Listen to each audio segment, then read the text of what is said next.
Thank you, Ajay, and thank you, Prachi, for inviting me here. And thank you all ladies for being here, also gentlemen. I think we need to be quite equal opportunity in that respect. Wolfgang, welcome to you. I thought, my experience in India, and I'll just keep this very, very short, is that this is a fundamentally entrepreneurial nation. Wherever you go in the country, you will find people have the ability to think about businesses. They're highly innovative, they're highly entrepreneurial. But the ecosystem in India really doesn't, shall we say, foster. It doesn't make it easy for entrepreneurs. I think whether you're a woman or a man, it's a difficult environment. And the proof of that, I think, is that you see Indian entrepreneurs flourishing everywhere in the world. You can go to the tiniest island in the middle of the Pacific, you can go to the middle of the desert, you can go across any continent in the world, and you will find Indian business people there doing extremely well. I'll share this with you. I studied in France for a while, and along with the school, we went to, this was INSEAD, we went across to Barcelona, to IESA, to play a football match. I should hasten to add that I am not at all a footballer. I went as part of the cheering team.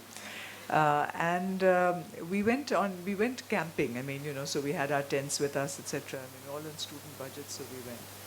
And we were driving and we crossed over the small principality of Andorra, which is a tiny little kingdom, really between France and Spain. And as we went through there, right on the main road, there were electronic shops. And in those days, and this give you an idea of my age, in those days the big fashionable thing was a Walkman. You had to get a Walkman. It was a really big thing. So I said, fine. I said, Andorra was a tax-free nation, so I said, oh, maybe here's the place to buy a Walkman. And as we were going past these shops, I looked at the names and I said, I'm sure these are Indian shops. So a very good friend of mine who was Franco-Italian, she said, Meera, what nonsense, you just see India wherever you go. I said, no, I am absolutely sure this is an Indian shop. She said, why? I said, look at the name. It says Glamour Electronics. I said, it has to be an Indian shop. So she said, well, anyway, I mean, if you insist, you can go and check. So I did. I mean, I walked in and I said, look, you can't ask someone, are you from India? But you can speak in your language, So I spoke in Sindhi, not even in Hindi. And I said, is this an Indian shop? And this man, he looked at me, looked a little suspicious because I was, of course, I was just dressed like a student and things like that. I didn't necessarily look particularly Indian. So he responded in Sindhi. And he said, yes, it is. So I said, this is very splendid, I mean, in the middle of Andorra to find a Sindhi businessman selling Walkmans, and of course, quite very, very flourishing business he had. And he said, we've been here for 2 generations, and we've had this business. And he said, by the way, all the shops on this main street are all owned by Indians. So I said, okay, that's really interesting and unique. And I got a great deal on my Walkman. I got an extra discount for being Indian. And I have found this really everywhere in the world. So in conditions which are quite different from India, very far from home, Indian business people are able to flourish. I believe that time is now coming for India. I think what lies ahead of us is the golden age of India. I think this is the time where we will see that transformation of our country where people move in massive numbers above the poverty line. The increase in their spending abilities will drive more entrepreneurial opportunities for others. And I believe that India has to chart her own path. America did it at the turn of the century in a different way. Japan did it at the end of the war in a different way. Germany did it at the end of the war. They rebuilt their nations in an incredible manner. China has done it over the last 3 decades. Massive shift into manufacturing. I think we will have to find our own way. Our way will be the way of jugaad. Our way will be the way of, extreme innovation, extreme at the edges. We will not be that. I don't think we will be that mass-produced factory lines, everything coming out perfectly exactly the same. And I don't think that is what the world is asking for now. Manufacturing of things the way it used to happen in these massive assembly lines, 70,000 people, factories that they had in, the Pearl Delta in China. I think that time is gone.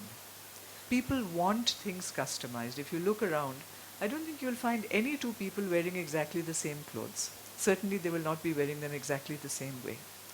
And today with 3D printing and with all the kind of technology you have available, people, we might be 6 or 7 billion of us on the planet, but we all want to be individual and we all want to be treated individually. And the Indian entrepreneurial mind is so ideally suited to that. As Amartya Sen said, we are the argumentative Indians. We are the thinking Indians. We don't agree. I mean, as you say, you have two Indians in a room, you'll have an argument. You have three, you'll have a political party. No? That's the nature of India. It is so individualized. And the century that we have entered into is that individualized century. We want to be recognized as me, as an individual. And I think when we take it beyond Indian entrepreneurs, when we come to women entrepreneurs, we have that, we have not just the entrepreneurial flair, we have the empathy. We're able to see beyond that person, beyond that consumer, into who lies behind.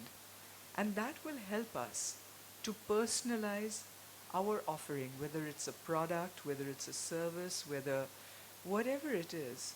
I think we today in India are ideally poised not just to capture the Indian market, but to capture the global market. And I want to close my remarks, and I'd be happy to take questions, with what I see this entrepreneurial thing happening as. I think there will be people amongst you who will create the next Google or who will create the next, Walmart. I'm sure there will be those entrepreneurs as well. But I do want to say that there is a space for the micro-entrepreneur. And I came across this concept. I was visiting Sweden. I was invited to speak there with a group of young women like yourself. And they have this concept called micro-entrepreneurship. So it's really one-woman businesses, And a lot of that is happening with one-woman businesses because let's never forget that women are the primary caregivers. We want to be entrepreneurs, but we are also wives and mothers and sisters and daughters, and that takes a certain part of your time. So while you might be as or even more capable than Mark Zuckerberg or Bill Gates or whatever it is, you also want to have that part of your life. You don't necessarily want to give up your personal life. And actually now you don't have to. So I met these wonderful, wonderful micro-entrepreneurs. There was one lady who came to me and she says, I want to have a discussion with you. I said, yes. She said, I want to export cattle to India. And I was completely shocked. I said, really? I said, but how will you do it? She says, no, I have a flourishing business. I am exporting, 10,000 head of cattle, cows, to Pakistan every year. And I was completely shocked. I said, really? I said, will Swedish cows work in India and Pakistan? She said, yes. She says, it's a good question because in Pakistan they have built air-conditioned stables for these cows. She says the milk yield is so high that they have these fully air-conditioned, sheds for these cows. And these cows. I said, how do you ship them? She says, we are flying 747s with cows in. Can you imagine this? I was completely astonished. So I said, well, that's wonderful. I don't know whether we'll be able to actually do air-conditioned sheds in India, but you'll have to find some very rich politician, I'm sure, who can do it. I'm not sure that anyone else will, but it's an idea. I mean, just think of these ideas. I mean, what a fantastic idea. Then another lady came to me. She was Ethiopian. And as you know, there's been mass migrations into Europe, and the Norwegian and Swedish and Finnish countries have been very welcoming, as Germany is today, of people who are fleeing persecution in their own countries. So this young person, she had come across actually as a child into Sweden. And she came to me and she said, I want to do business with India. I said, wonderful. I mean, just having heard about the cows, I said, now what is this? She says, I import hair from India. So I said, really? She says, you have a lot of hair. As you know, in our temples, Tirupati, etc., India is one of the largest exporters of human hair for wigs, etc. And I learnt more about the business when I was with her. But anyway, what her point was, so I said, but listen, how does this work? I mean, Indian hair is all black or dark brown. I mean, how are you having a business in Sweden with, with black hair? So she says, no, it's a big chain. She says, I said, have you been to India? She said, no, I've never been to India. The hair goes from India, it goes to Poland. From Poland, it is treated. It then goes to Lithuania, where it is dyed the right color. Then it comes here. Then we make it into wigs, and then we sell it. And these are all one-woman businesses. One woman, or they have a few employees, etc. But technology, the web, the internet, the WhatsApp, the communication methodologies you have today, make it possible for you to be a global entrepreneur sitting right in your own kitchen or your drawing room without having a lot of stuff. And here, as you see in zone startups, I believe we are going to see a lot more of this kind of incubation happening. Bangalore is putting up 2 million square feet. I've just come back from Delhi, where we are talking about large format incubation spaces which the Aam Aadmi Party government will make available. But every state is going to do it. People are going to compete for talent. And what we have in abundance is talent. And so with that, I'll close my remarks and wish all of you very, very successful startups. Thank you.